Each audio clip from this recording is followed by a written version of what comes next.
History is not always written in palaces or on battlefields. Sometimes, it's written on a rain-slicked street in a forgotten city, in the space between a single man and the crushing weight of the system designed to break him.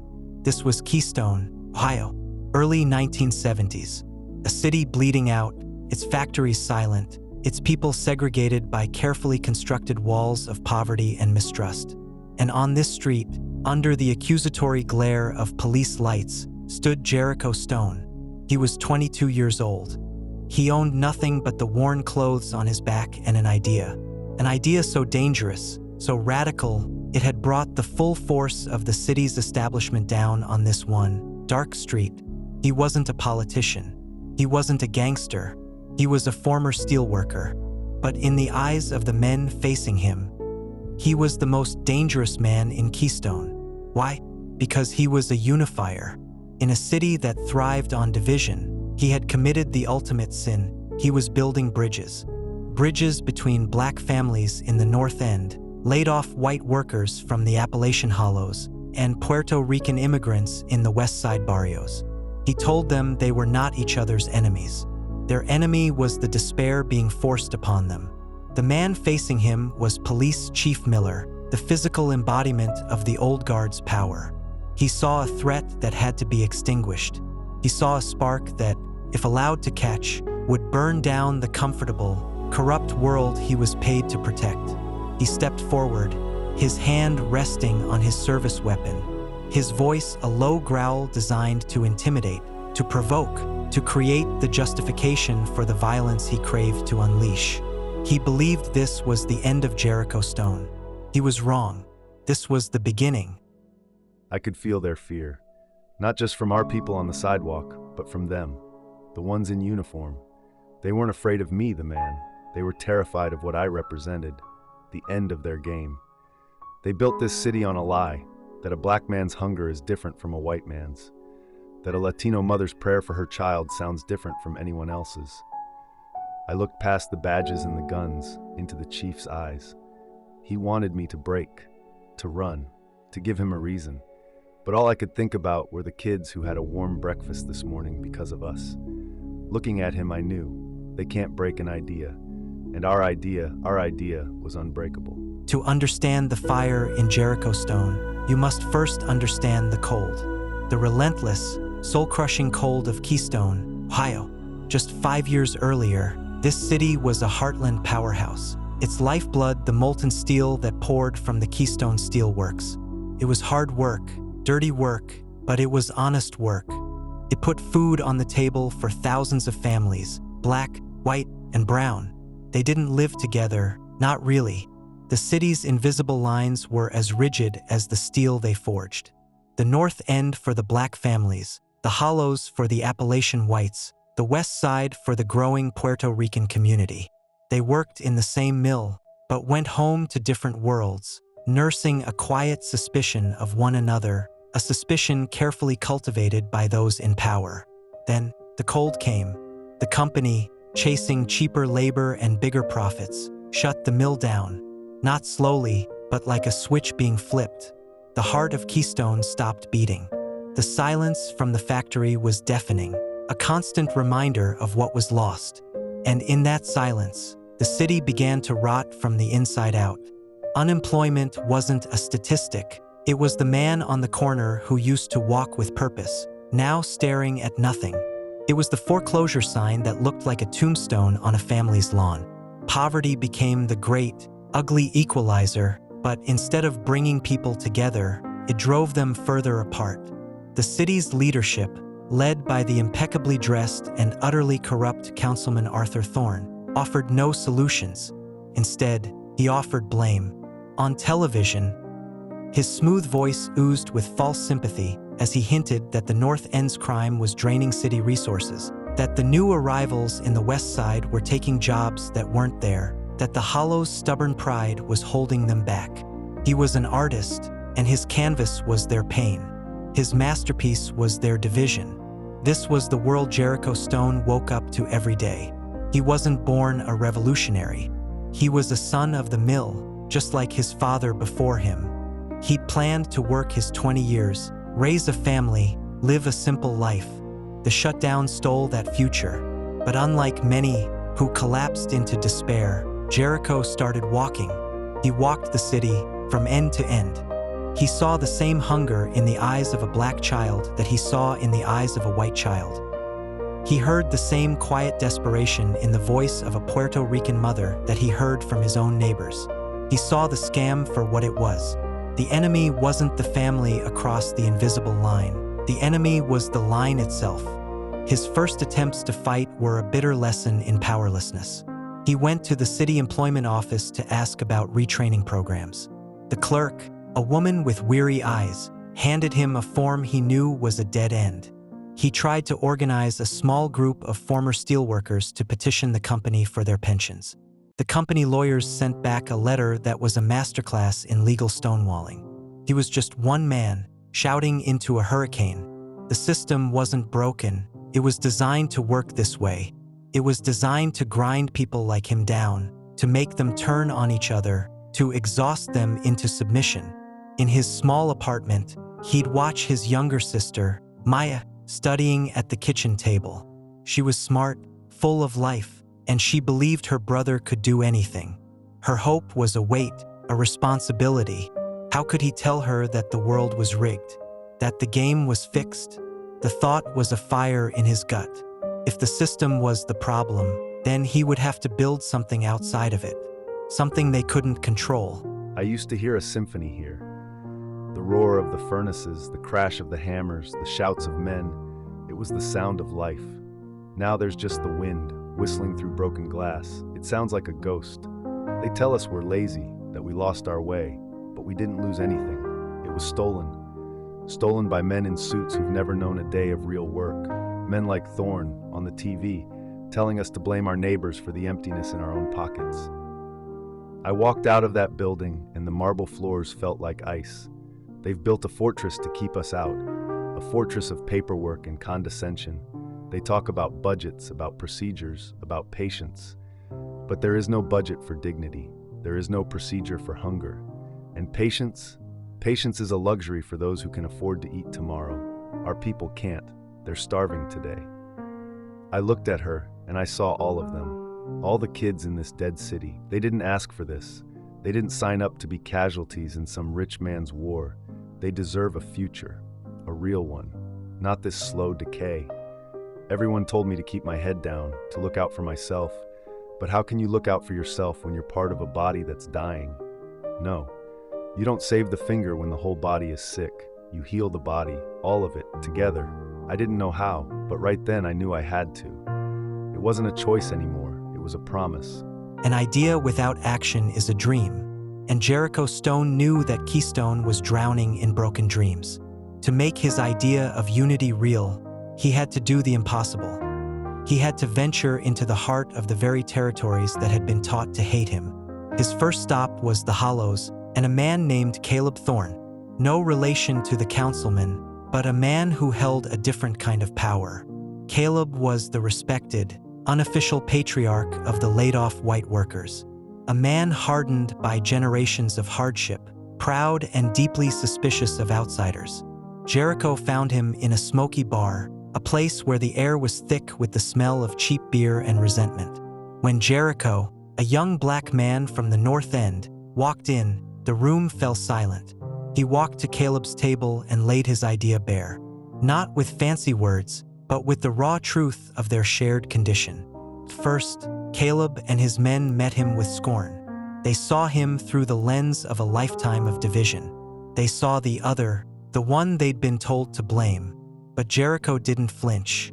He didn't argue. He just asked a simple question. Has blaming me ever put food on your children's table? The question hung in the air, a challenge not to their prejudice, but to their practicality. Next, he went to the West Side to meet with Maria Reyes, a tireless organizer for the Puerto Rican community. She was sharp, passionate, and fiercely protective of her people, who had been let down by every promise the city had ever made. In a crowded church basement, she challenged him, questioned his motives. She'd seen idealists before.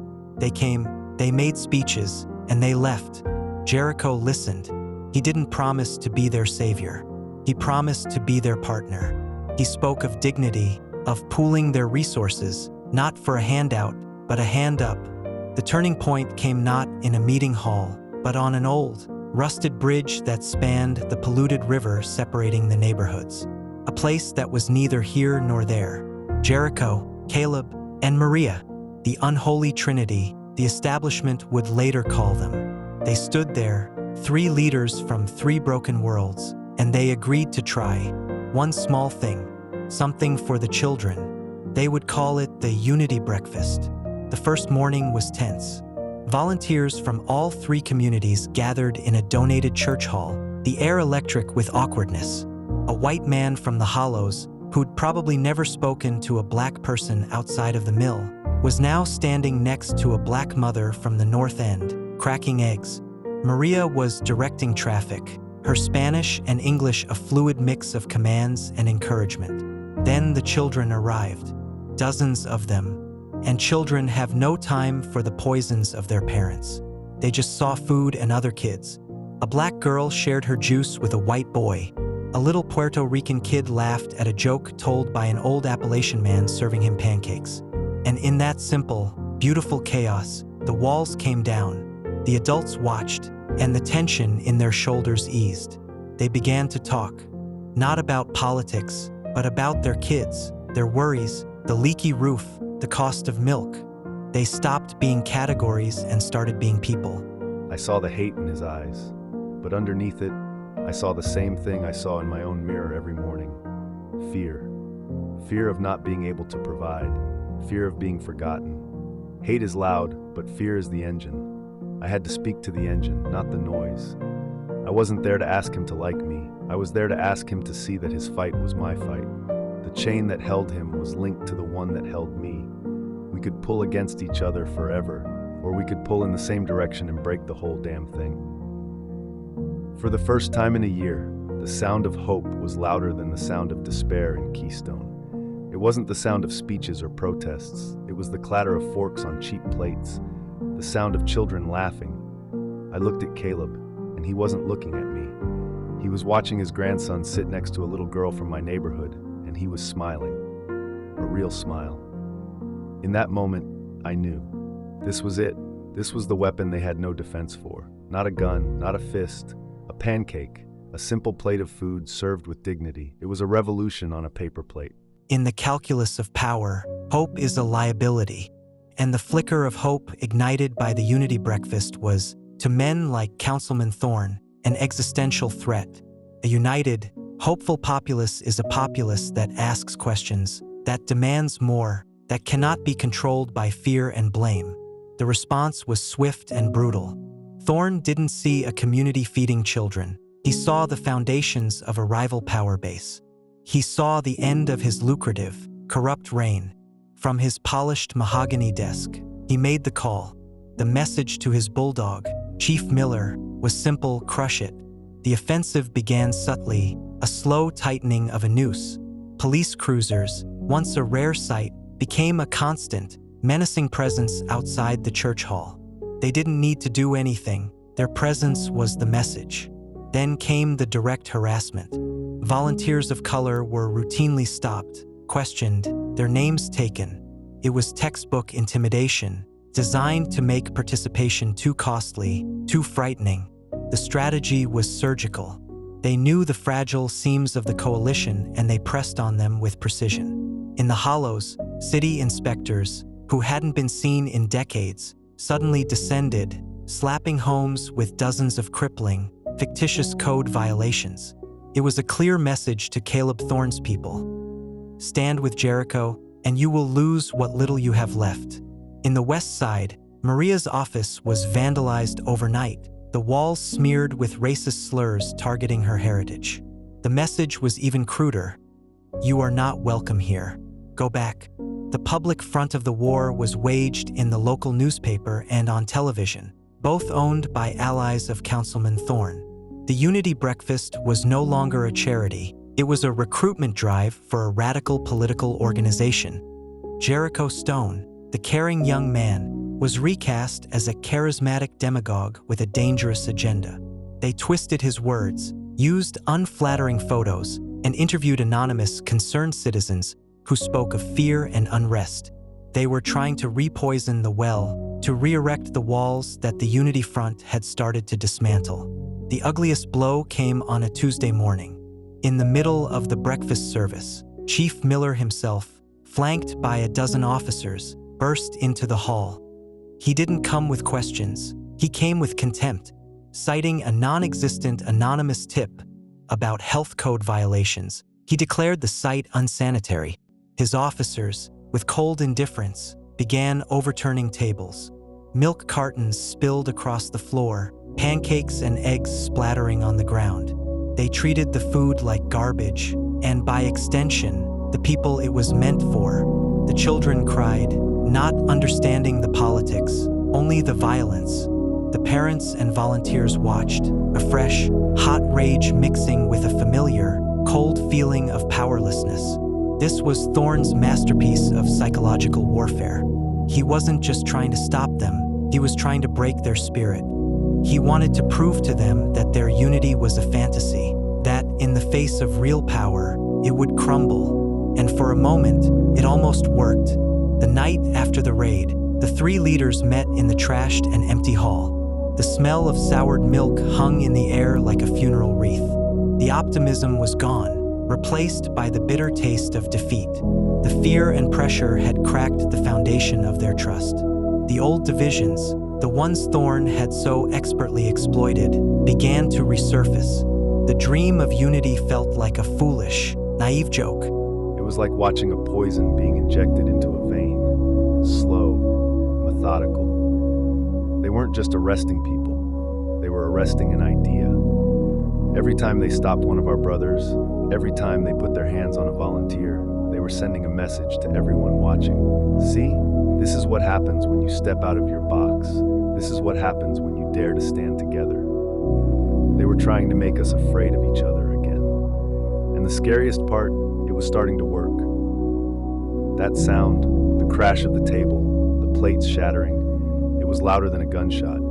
They weren't just wasting food. They were trying to smash the one thing we had built that was pure. I looked at Chief Miller's face. There was no satisfaction, just a dull, brutish sense of duty. He was a tool, a hammer being swung by a man in a downtown office. In that moment, I didn't feel rage. I felt a profound, chilling clarity. They weren't going to stop. They would never stop. This wasn't a disagreement. This was a war. The air was thick with blame. Caleb's people were losing their homes. Maria's community was being terrorized. They looked at me, and their eyes were asking, "Was it worth it, Jericho?" Caleb shouted that he knew this would happen, that we should have just taken care of our own. Maria fired back that his people were ready to cut and run at the first sign of trouble. They weren't seeing each other anymore. They were seeing the stereotypes Thorne wanted them to see. I felt the whole thing, our beautiful, fragile creation, turning to dust in my hands. And for the first time, a voice in my own head whispered, "Maybe they're right. Maybe it's impossible." Defeat is a crucible. It can either shatter a person into pieces or burn away everything that is not essential, leaving behind a core of unbreakable strength. That night, sitting on the filthy floor of his broken dream, Jericho Stone faced that choice. The voices of doubt, the whispers of his own fear, the ghosts of every cynic who told him it was impossible. They all screamed at him in the silence.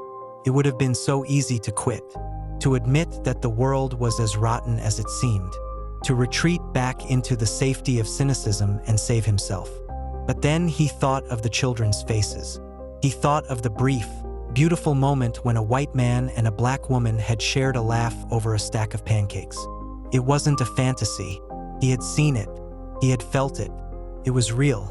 The enemy wasn't just Thorne and his cronies. The enemy was the despair they were selling. And he would not, could not, let it win. He didn't emerge from that hall the next morning with a grand plan or a fiery speech. He emerged with something far more powerful, a quiet resolve. He went back to the people, not to lead, but to serve. He went to the hollows, not to argue with Caleb, but to sit with him on his porch as he stared at the violation notice tacked to his door. They didn't speak for an hour. There were no words necessary. It was an act of shared presence. a silent acknowledgement of a shared burden. Then he went to the west side. He found Maria and her neighbors staring at the hateful words painted on their wall. He didn't make a speech about injustice.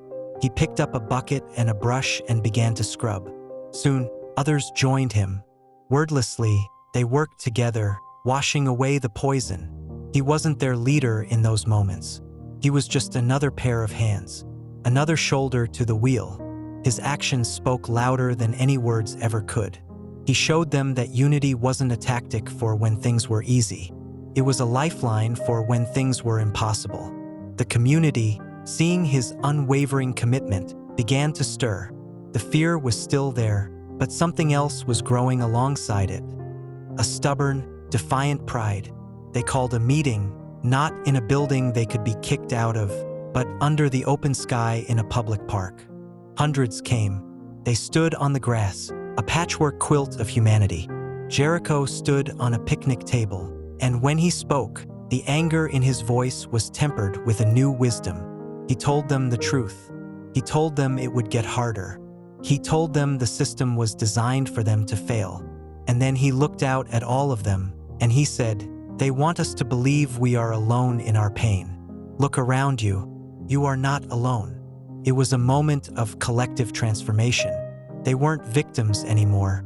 They were a community that had been tested by fire, and they had not broken.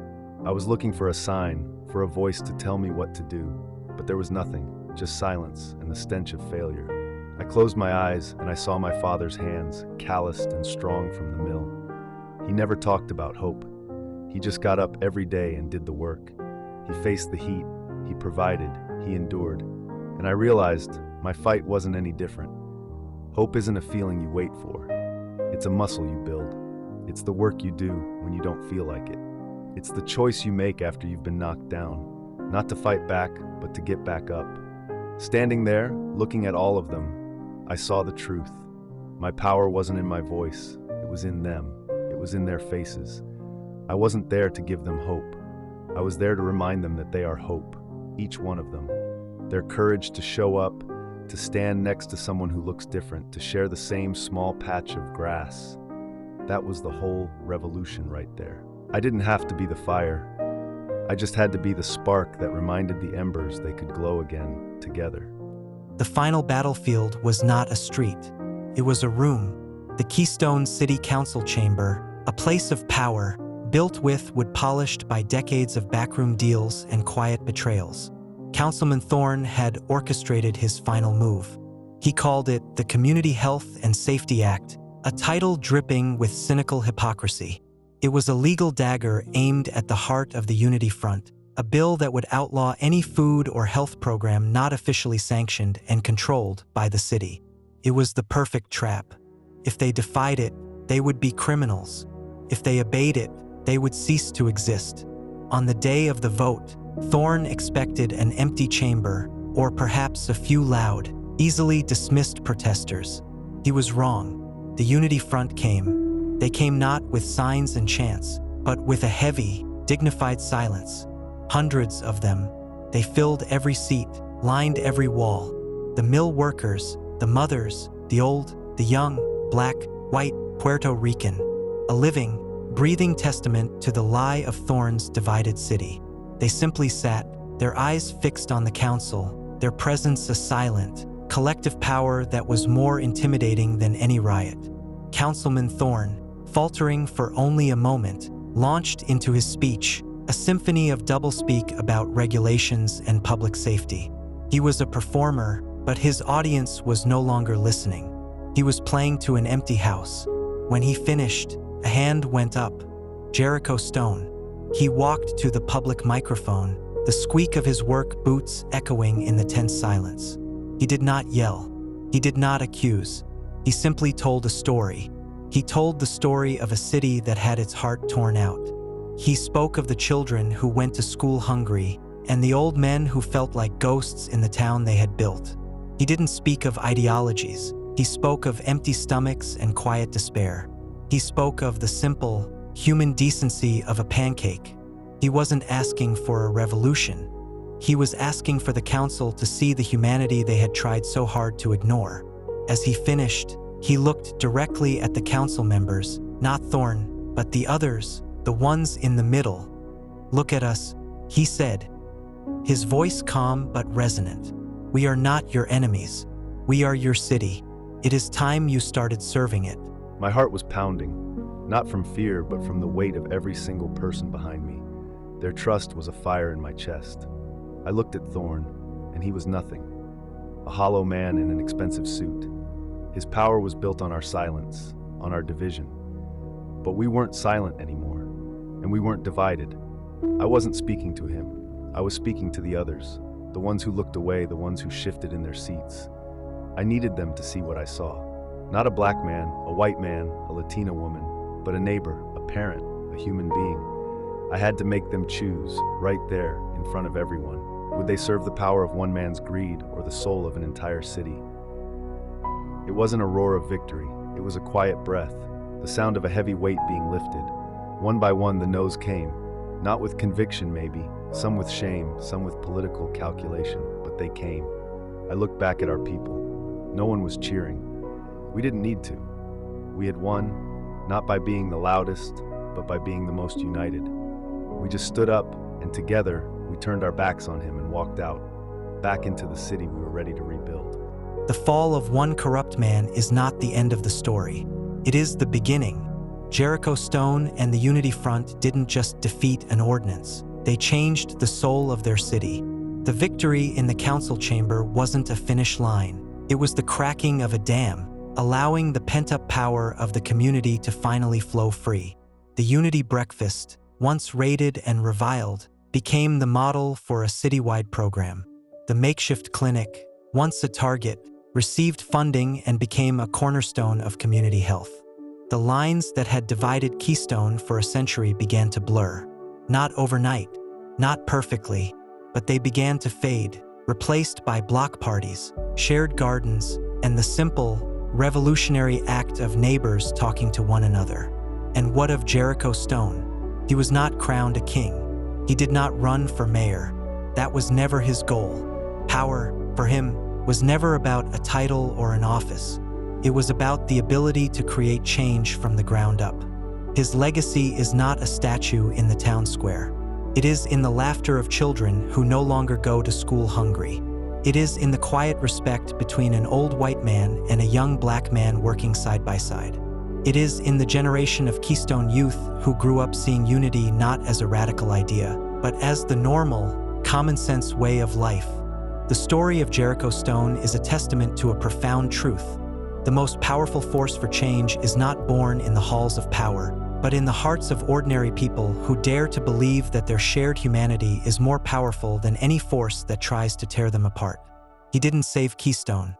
He simply showed the people of Keystone that they had the power to save themselves. Together, the story of Jericho Stone is set in the past, but his challenge is timeless.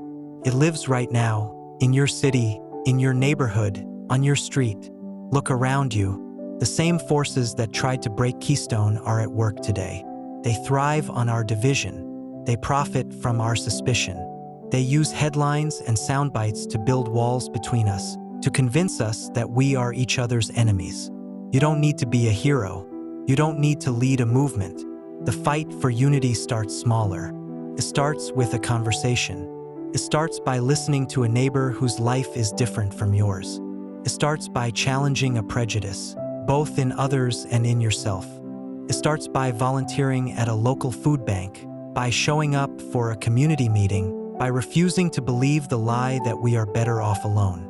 Jericho Stone's story teaches us that the most radical act of rebellion in a divided world is to build a bridge. Find a crack in the wall that separates you from someone else, and reach a hand through, because a community that is united by compassion and dignity is an unbreakable force. The work is not over. It is your turn to pick up a tool.